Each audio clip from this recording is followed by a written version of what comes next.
who are here to talk about, and it's our first women's conference on gender-based violence. And we are here to support our community and all the communities that face this injustices, and to support especially our community, the young women who've recently come out, and to stand by them and also help our community make this transition of taking the next steps to make the changes. And ang dadka na awino, ang garab tagnano, gabdeheni o debato na kudai, iyan naman the debato na kudai, ba inta bang dumar ka kudai, haweenka, and maanta waxaan nala jooga dumar badan, Roda and aniga, me and Roda will be moderating, and so I'm going to give the platform over to Roda. Roda mahadsanid, kusoo dhawaada.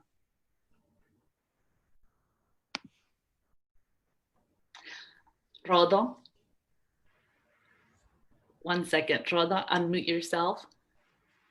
Assalamu alaikum. Hi everyone, welcome to the first conference on regarding gender violence against women and children. My name is Rhoda Hussein, and me and Hoda will be hosting this session tonight. Please join us and share this very important conference with everyone and all your social media, because we worked very hard to get this all amazing sisters who are well versed in, gender-based violence, who live in and work in a very important organizations around the world. Literally, some of them are in Africa, in America, in Europe. So this took a lot of effort, because what we wanted to do was to bring these sisters together and show support to the survivors that came out with their painful stories recently, as well as challenge old age thinking in our community and explore the issues that we are facing as a community when it comes to gender-based violence. We have with us tonight Sarah Farah, and who is based in Zanzibar, and we will ask Sister Zara to unmute herself and introduce herself. Thank you.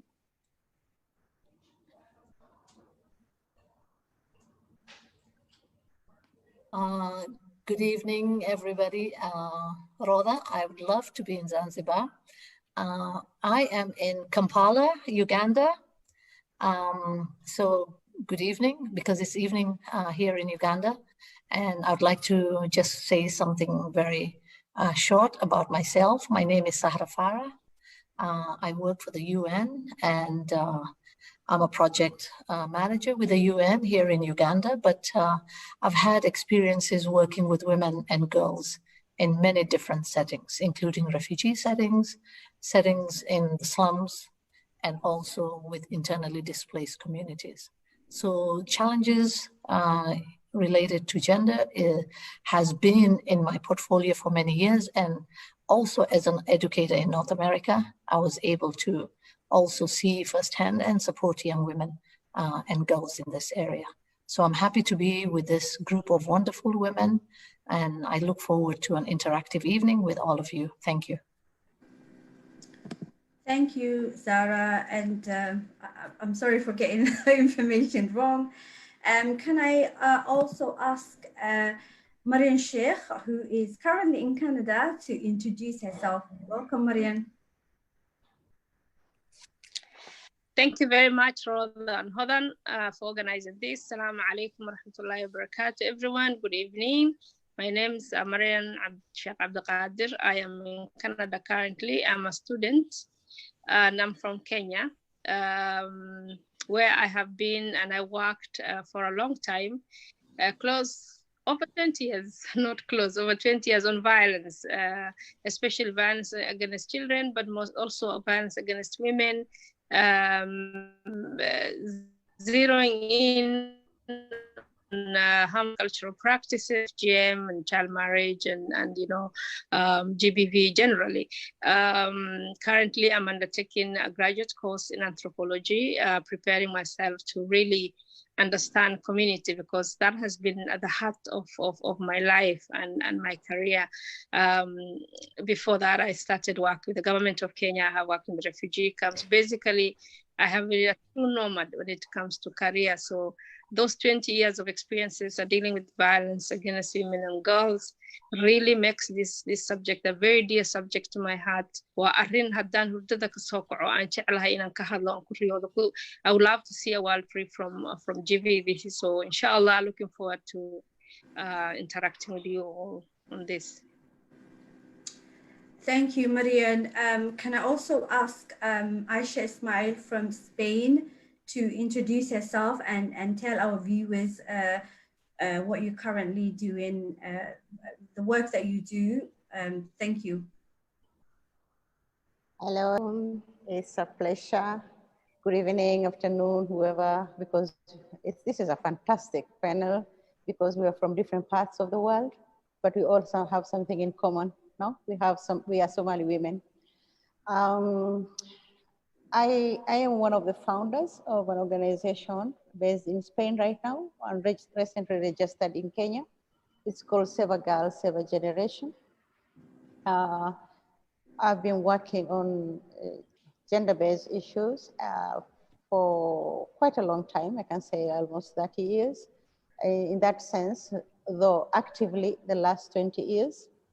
And we have dealt with abuse, FGM, and early marriage. And as Marian said, I think, I agree with her totally. It's something that when I wake up, I would like to talk about it. And when I go to sleep, I would like to talk about it also. So I'm quite happy to participate in this space with such great women. Thank you very much. Thank you, Aisha. Can I also ask Fathia Absia to unmute herself and introduce herself? Welcome, Fathia.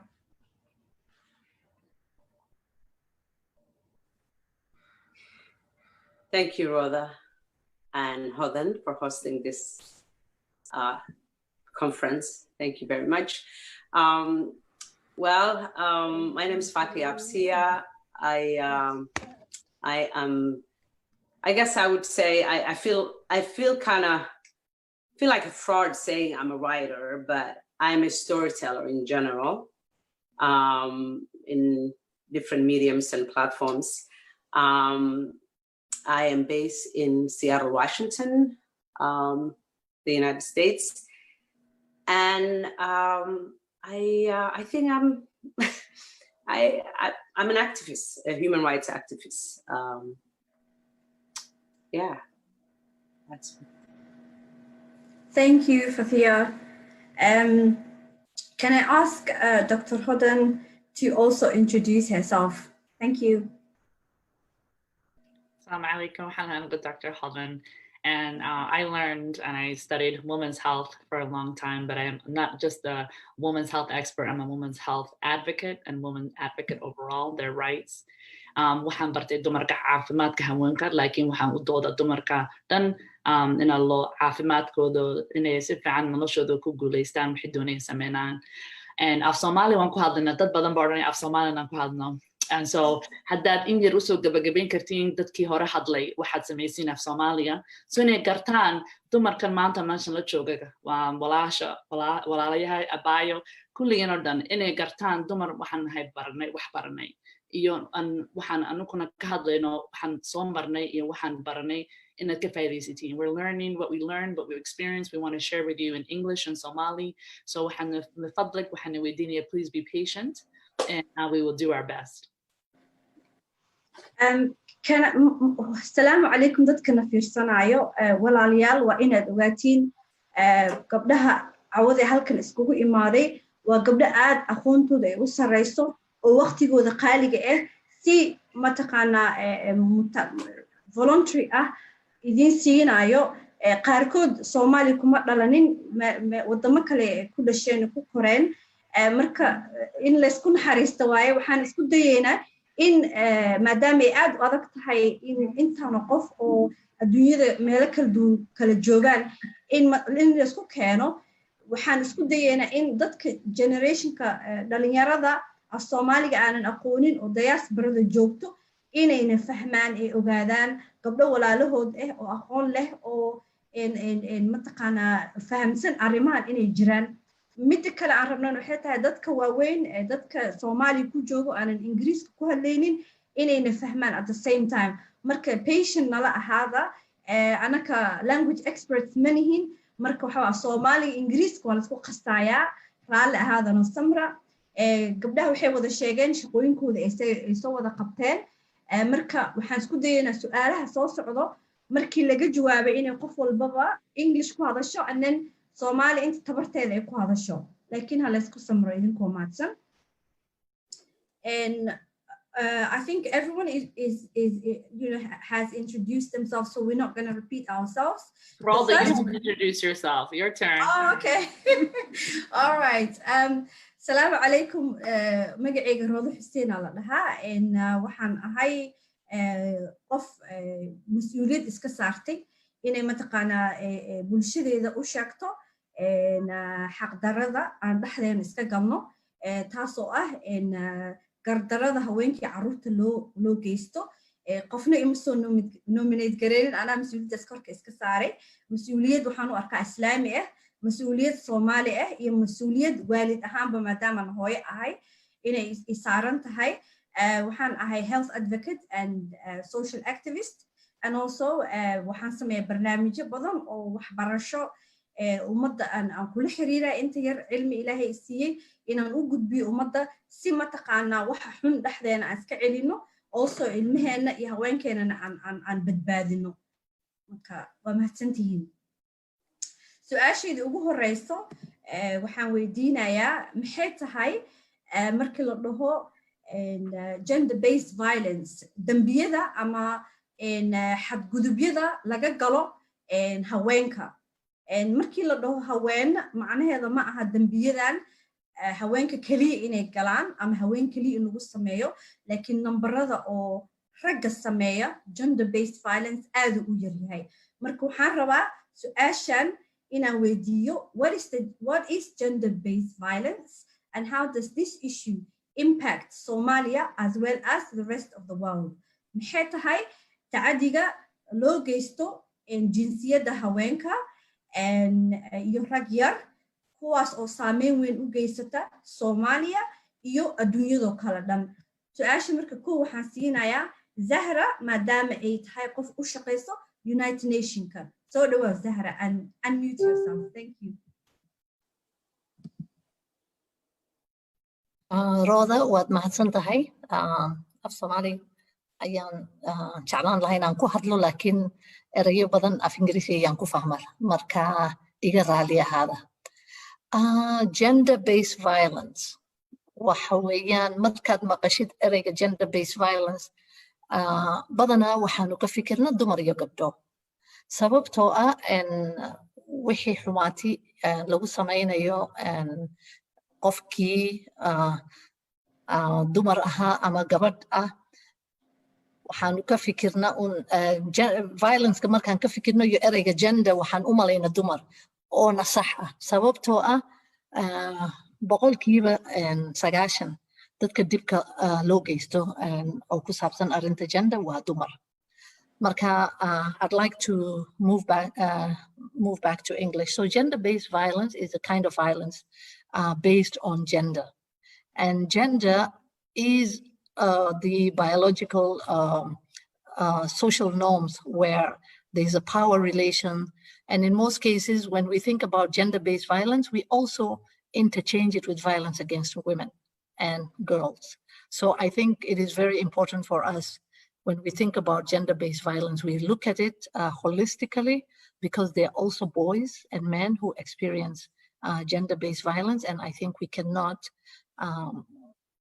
forget about that, but the majority, if you look at all the data that we have, research and everything, it shows the majority of victims of gender-based violence. And the kind of violence is in different forms. It could be physical, it could be sexual, it could be emotional, it could be financial. So there are many different kinds of violences people do experience because of their gender. And then there's the power relation qofkii hadii bimetal adiga aad qof dumar tihid aad gurigii fadhidid uu ninkaagi shaqo tago xooga xagga dhaqaalaha reerka isagaa gacanta ku haya marka adigii isagii unbaad moogtahay wax ka sugaysaa wuu kugu isticmaalsan karaa dhaqaalaha wuxuu ku odhan kara maanta kuma ogoli inaad wax soo gadatid maanta wuu ku diidi karaa wuxuu raboba marka xaggaas haddaad eegtid labadii qof way kala sareeyaan power baa jira meesha marka isagii baa ka power badan marka wuxuu doonaya wuu kugu samayn karaa taasu waa economic marka mid kalaa jirta oo sexual ah sexualkii meelo badan bay u kala baxaan waxay u baxaan rape xoogitaan hadda sheekadaas oo meel kasta adduunyada aanu ka maqlayno gabdho yaryar oo Soomaali oo la xoogay dumar oo la xoogay adduun weynaha oo dhan way ka socotaa arrintaas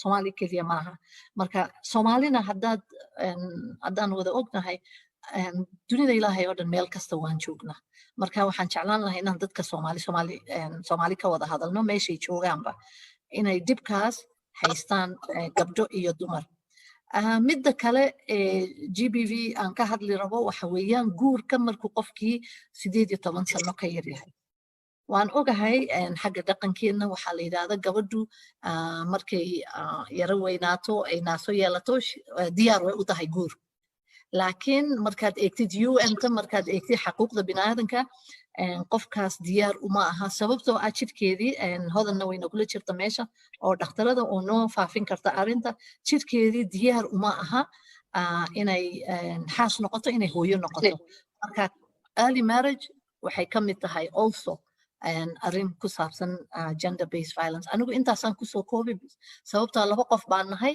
aanu iscaawin doona markaan intan dhamaysano maybe really quick in English some of the forms of gender based violence which I think my other sister will touch on I just mentioned financial I talked about physical of course abuse in the sense of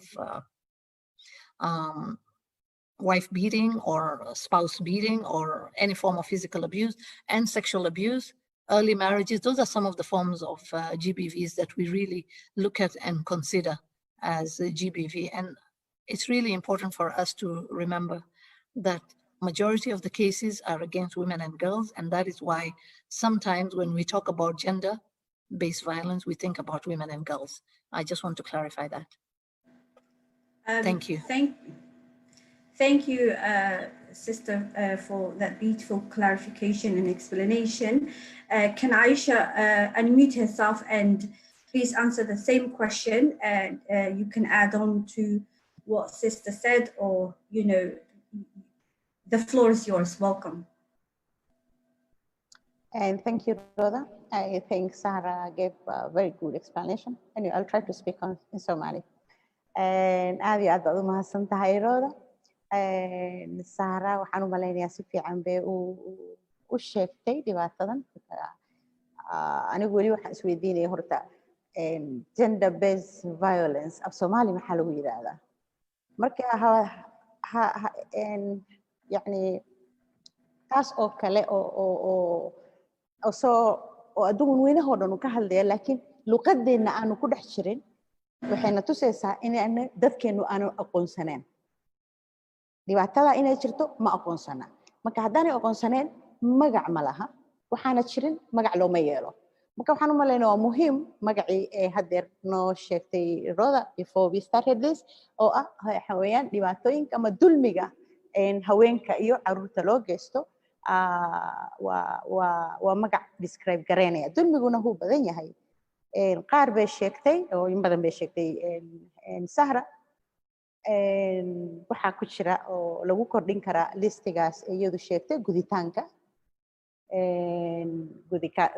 dumarka waxaa lagu kordhin karaa xitaa marka khaas ahaan qofka dumarka loo guursado inay yani jecel ma jiro qof baa la siiyey waa la guursanayaa markay 3 bilood ee dhammaato reerkii waxay isweydiinaya haye wax ma yeelatay marka object baa tahay marka waxay ku celinayaan object baa tahay waxaan isticmaalayaan culture tradition diin yani you are all existent sababta adduunka u joogtid waxa weeyaan ina object kaad noqosho for production wax ma yeelatay inantii ma is oranayaan dadkan way isjeclaadeen way israabaan malaha waxay doonayaan at least inay wada noolaadaan an ilaahay hadduu caruur siiyo ciddiidaysa ma jirto caruurtaana way yeelan karaan laakiin waxaa lagaaga dhigayaa obligation no waa must haddii guur aanay gelin allah waa guumeystii magacyaanu leenahay guumeystii oo lama guursan na waxbarashadu faa'iidadeeda leedahay waa maxay haddaan naagta la guursan waa guumeys ninku hadduu 40 sannadood gaadho no problem nin guumeys la yidhahdo miyaad maqasheen never marka waxyaabahaas way ka mid tahay dulmiga haweenka lagu hayo oonan laga hadlin hadhow waxaan u maleynayaa waan sii faafin doonaa laakiin waa inta yar aan oran rabay I don't know whether you want me to say also in English I will never know what for instance guumeys maxay senior spinster oh of course maxay oran jiray spinster way ka yara lumay kaasna so it happens also in English where I think my colleague Sarah had already explained what gender-based violence is and she has explained it excellently. I cannot do any better. I would just like to add some things to that, like for instance, the female genital mutilation is something exclusive to women and it comes under gender-based violence. I was also talking about in Somalia, the fact that when a lady is married, immediately after marriage, the 2-3 months, the women, the family members, especially the men family members, are already asking, hey, is she pregnant? Because they have converted that woman, that woman into an object. Her purpose and her existence in this world is just to produce. So if she does not do that, she is useless. So if she cannot have a child, she is called barren. There's a word, a horrible word, they use it in Somali. So if a woman is barren, it's useless.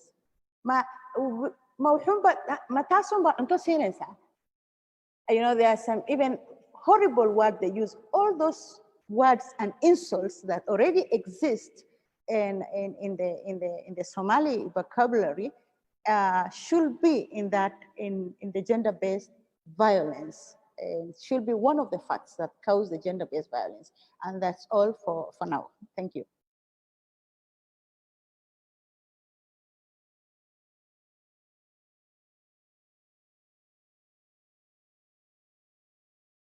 One second, Rodo, unmute yourself.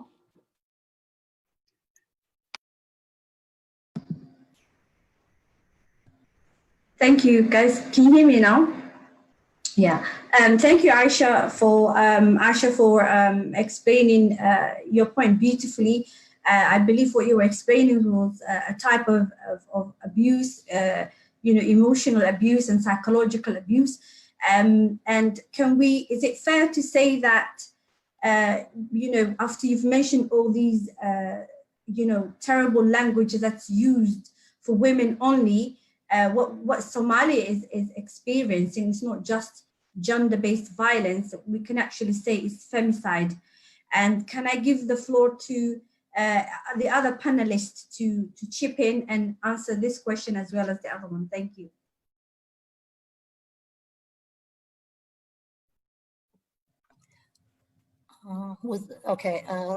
Can I just add one quick thing? Something that I forgot to mention, and I think when we think about gender-based violence, we think about everything that we mentioned. But in the context of our work, and most of us who are in the professional sphere, there's one thing we really overlook, and that is sexual exploitation and abuse by people in the professional sphere who, I mean, in my organization, for my male colleague to go and seek a prostitute is against his code of conduct. Marka, and also that is part of GBV, sexual exploitation and abuse. And abuse because of the power relations we have with the people that we support, the beneficiaries, the vulnerable communities, that is also considered as sexual abuse, and it is subject to termination.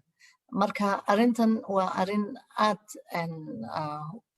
u culus oo meel kasta hadda dadkii oo dhan laga hadlayo waad xasuusataan the Me Too movement Maraykanka and maalin dhaweyto Facebookna waxaa ku jirtay Somali Me Too also markaanu maqalnay gabdho yaryar oo la faraxumeeyay in magaalooyin kale waxaan maqalnay Mareykanka waxaan maqalnay Soomaaliya Somaliland everywhere waxaasay ka socoto marka sexual exploitation waa arrin also muhiim ah because haddii ay nagu dhacdo anakoo xafiiska joognaa waa arrin aad u dhib badan xagga shaqada midda kale human trafficking naagaha la kaxaynayo iminka haddaad eegtid gabdho laga kaxaynayo dalkii oo Libya sii maraya niman baa kaxaynaya oo traffickers waxay rabaan way ku samayn karaan haddaad maqashid sheekada iminka ka socota Libya gabdho baad arkaysa Soomaaliya uur bay leeyihiin because waxay ka qaadeen nimankii meesha gudbinaya oo ku yidhi waan idin gudbinaynaa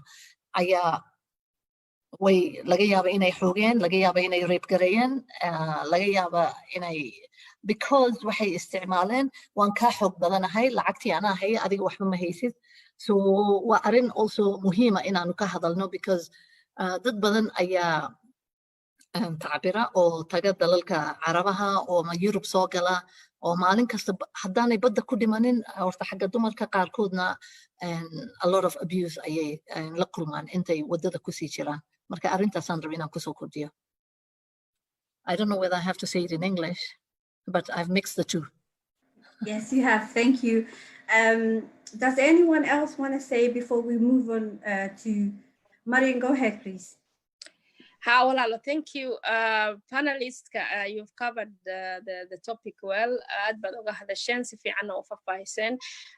I just wanted to add or maybe correct that ereyga GBV ma lihin laakiin markii la GBV-ga la macneeyo haddii aad kufsi dhahdo jirdil dhahdo maxay aheeday ku diiwaan leenahay af Soomaaliga marka ereyga GBV-ga oo haddee luuqado badan hadda Sawaaxiliga daa u kacdo kale GBV kama helaysid laakiin siday u kala duwan yihiin ma kufsi waa ma jirdilba ma dandaansiba ma tataabasho adan maxay aheeday diyaar u ahaynba maxaa yeelay sexual violence ka kufsi kelix ma aha erey lagugu yiri si lagu taabtay si lagu fiiriyay waxaa jira space uu qof walba iska leeyahay haddii spaceka lagaaga soo dhaca aad adiga naftaada dareemaysid inaa maxay aheeday yani qofkan uu soo galay meel adan adiga maxay aheeday aad ku soo dhaweynin personal spacekaada can only be for the person you've invited for those you've not invited you'll always feel maxaa la dhihi jiray violated so that's all I just wanted to add.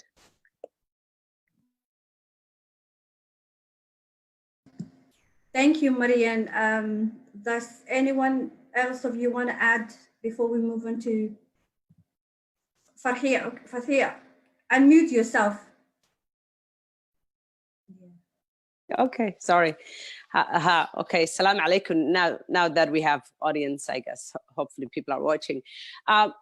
What I like to add is that what we're seeing, what we're witnessing right now is the it's centuries of dehumanizing women. This is what happens when you dehumanize people, when you call them inferiors, when you other them, when you call them names of, there are more women in hell than men. We know all the names, that naganime legdan kama kacaan and waruhan muxuu ahaa managba. And there was this guy last night, this Somali guy who was actually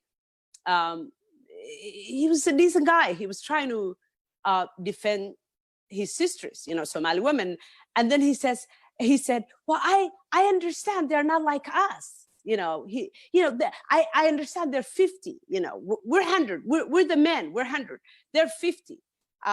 So they're inferiors, I get it, but it's still, I was like, oh my God, in the beginning, I was so excited. I'm like, okay, I already had one brother who defended us, who spoke up for his sisters. And now we have a second one. And when I came to that, I literally just cried because he already, he is agreeing to the fact that women are inferiors, that they're 50% of that our humanity is discounted and it's not complete. And when your humanity is discounted and it's not complete, then people can do whatever they want to do to you. That's what we are witnessing here in America today. You know, that's what Black Lives Matter stands for, that, hey, it's not only Black Lives Matter, but our lives matter too, that we're human beings just like you. We shouldn't even be having this conversation. I started a project called Eat with Muslims after during January 2017, which brings Muslims and non-Muslims together so we can learn from each other, since now the Muslims and other minorities, particularly Muslims and African Americans, were in our country, in America, were seen as the other, and there have been violence, and because there has been all this dehumanization against Muslims and Black people. So we wanted to bring people together so we can share our stories and share a meal, and we get to know each other. And there were a lot of Muslims that took part in this project, or taking part in this project, Eat with Muslims. We invite Muslims from all walks of life. And I always ask other Muslims, in their Islam, and I say that in their Islam because Islam is practiced different. Muslims practice Islam due to their culture, or similarly to their culture. I always ask them, hey, are women seen inferior, as an inferior in the way you practice Islam? And they look at me as if I'm crazy. Like, where are you getting this 50, that women are 50%? I mean, we understand due to inheritance, women get 50%, but why is that? Women get 50% of the inheritance because women, what belongs to her finances are her finances, and the man's finances are her finances as well, where the man's finances are for everybody, for his wife and children and relatives, but what belongs to women is her own.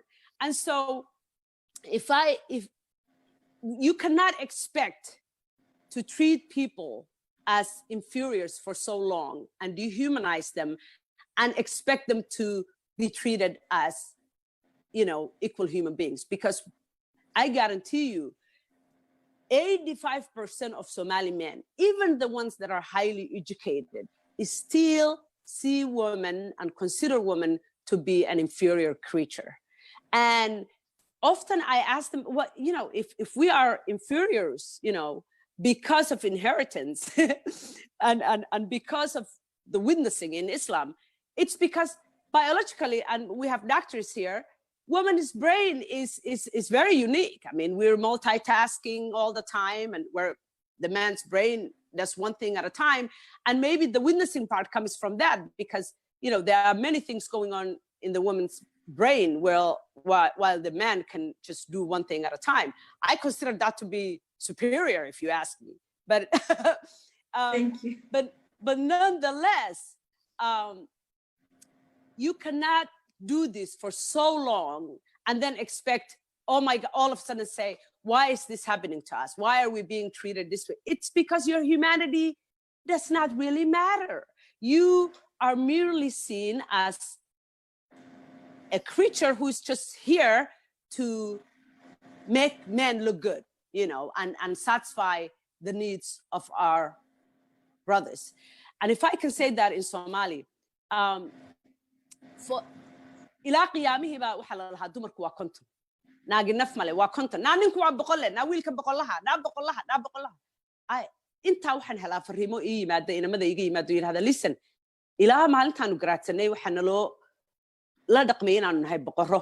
Hooyooyin baana koriyey, hooyooyinkay waxay noo koriyeen inaanu boqorro nahay, dumarku ay adduunka u joogaan inay annaga maaragtay noo shaqeeyaan.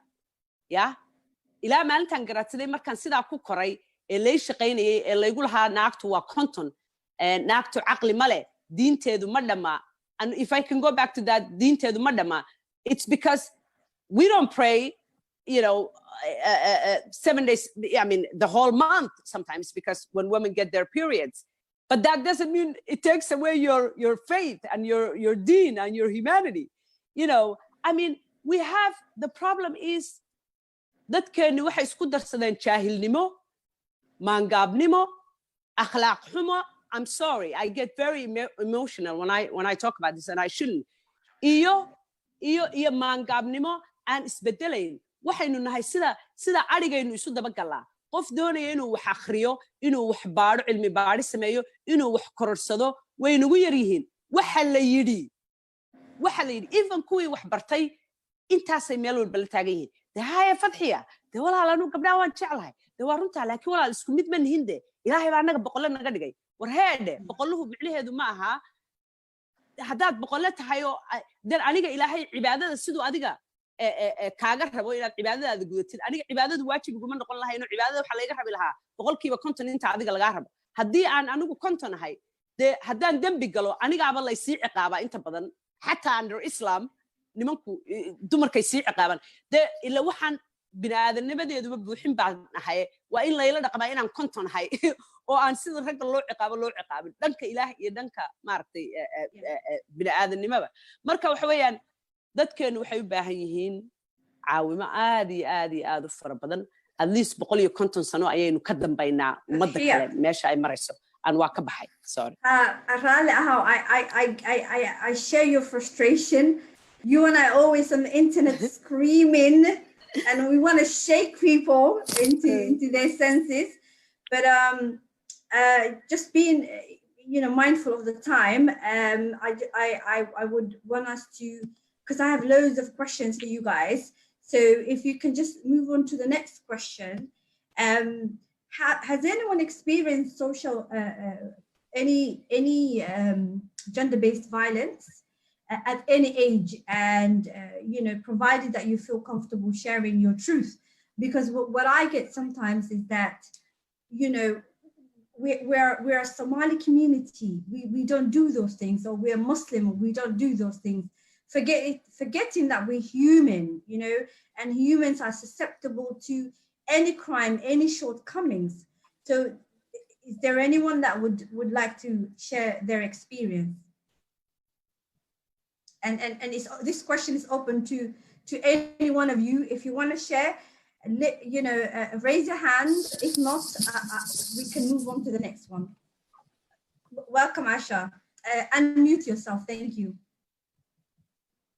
I'll start because I know this is a delicate topic and maybe the people might not be ready to talk about it. In the Spanish, people say, people like me do not have hair in the tank. We don't hide anything. I will not talk about the FGM part because I think that is a common issue for all the women who are here, unless there's one lucky among us. I want to talk about when I was very small. There was a time my mom left me in the house of my aunt. My mom recently got divorced. She wanted to go unsettled, so she gave us out to different aunts. So I was taken to one of my aunt's house to say where she was settling. And I remember there was this guy, a watchman, who used to look after that house. It was in Nairobi. And one evening, he came out with money, and he wanted somebody to go and buy a packet of milk. So whoever goes and buys a packet of milk was going to stay with the change. I wanted the change. So I offered to go and buy the packet of milk. When I brought the packet of milk, the guy was not there. He was in his house. So I went all the way to his house to take the packet of milk. It was dark, very dark. And I entered, he got hold of my hand and he put it on his private part. And I remember I got so shocked because I thought he had a snake. So I came out running out of that place saying, snake, snake, snake. So I went to tell my elder cousin sister, may she rest in peace, she's dead. And I told her, the watchman had a snake in his house. I said, what snake? Yeah, he made me touch his snake. So she clicked what I was talking about. But you know what she did? I was bitten.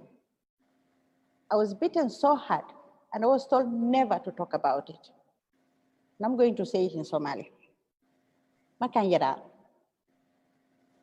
hooyada iyo aabbahay baa kala tagay marka hooyada wayna qaybisay waxay siisay walaalaheed hal cunug aniga waxaan ku hagaagay aqalka habareertay marka waxaa jiray oday watchman oo xaafadda deganaa maalin buu lacag la soo saaray wuxuu yidhi yaa caano ii soo iibinaya qofkii caanaha ii soo iibiya baakirka caanaha ii soo iibiya sarifka hala hadho waan orday waxaan idhi dee sarifkaasaan doonaya caanihii baan idhi anaa kuu soo iibinaya caanihii baan soo iibiyey markaan soo noqday aqalka xagga dambe ayuu ku jiray maqsinkiisu ku jiray maqsinkana mugdi buu ahaa caanihii baan u geeyey gacanteeda intuu qaaday ayuu wuxuu saaray bahalkiisa mas baan mooday waan naxay mas baan bonkas alla maska noole baan ka soo baxay maqsinko qaylinaya inanta hawradaagteeda markay maqashay ee fahantay wuxuu ahaa way garaacday anigaa la ii dilay oo mar dambe maskaas ha ka hadlin baa la igu yidhi that is only one and a very small part of all the traumas. I will leave the other sisters to share. Thank you so much, Aisha.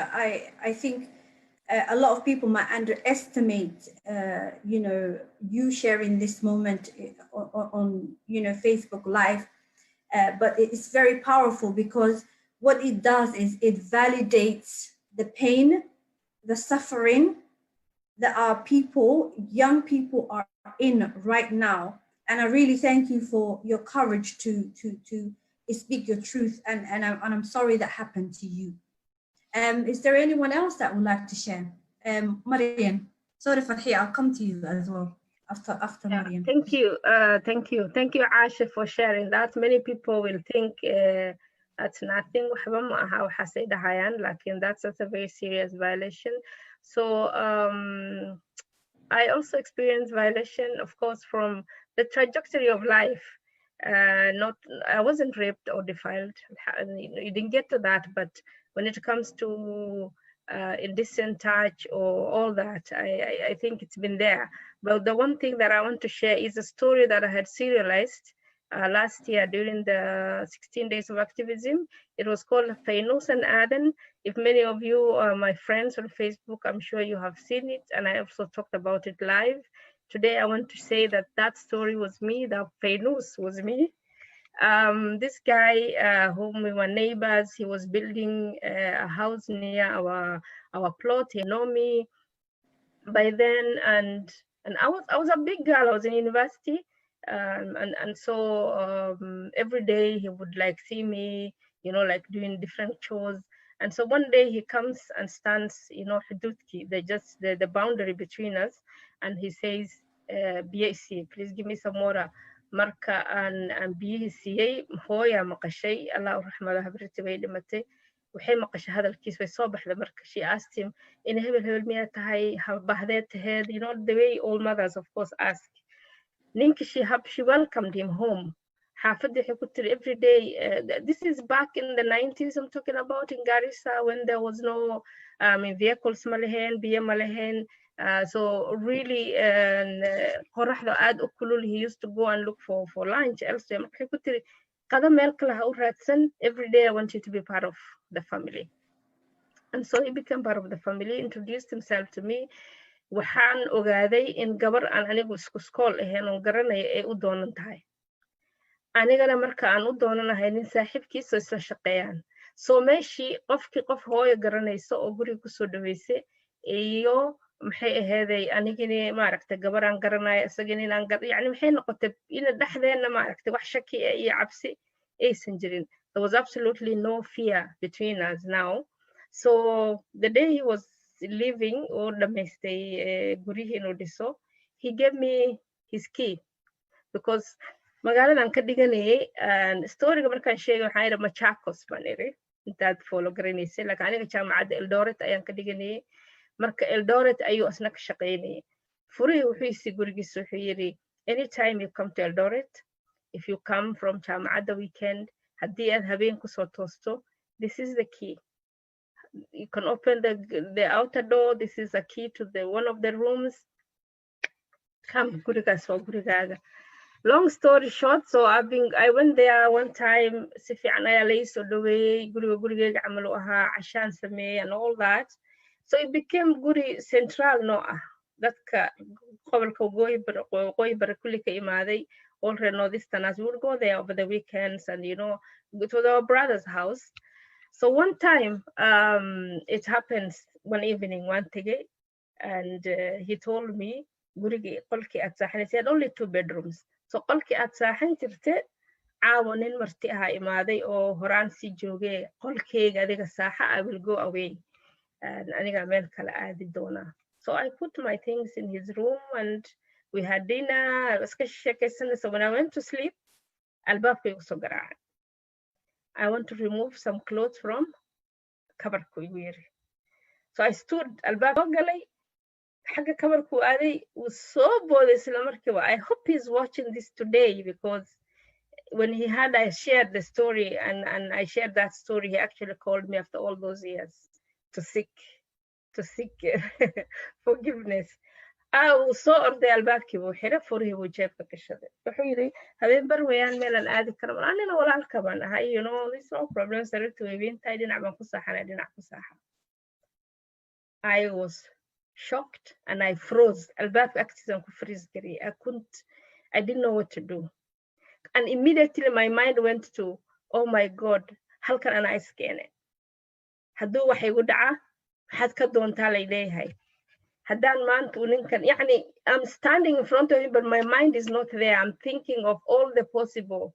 Miyaan sheegan karaa, maxaad ka raadisay, adaa gurigiis isgeysa. I mean, definitely, liibata dhiig ma lahaad markaa tahay. How do you even talk about qof baan walaalnimo gurigiis u tegaya, qof, you know, I started marka praying, ilaahay inaan baryo, ilaahayo waan gafay, haddaan gafay, on gurigana niga iskeenay, on dambi sameeyey, iga dhaaf, ilaahowga iga fur, iyo inaan baryo asagii, walaalo, please.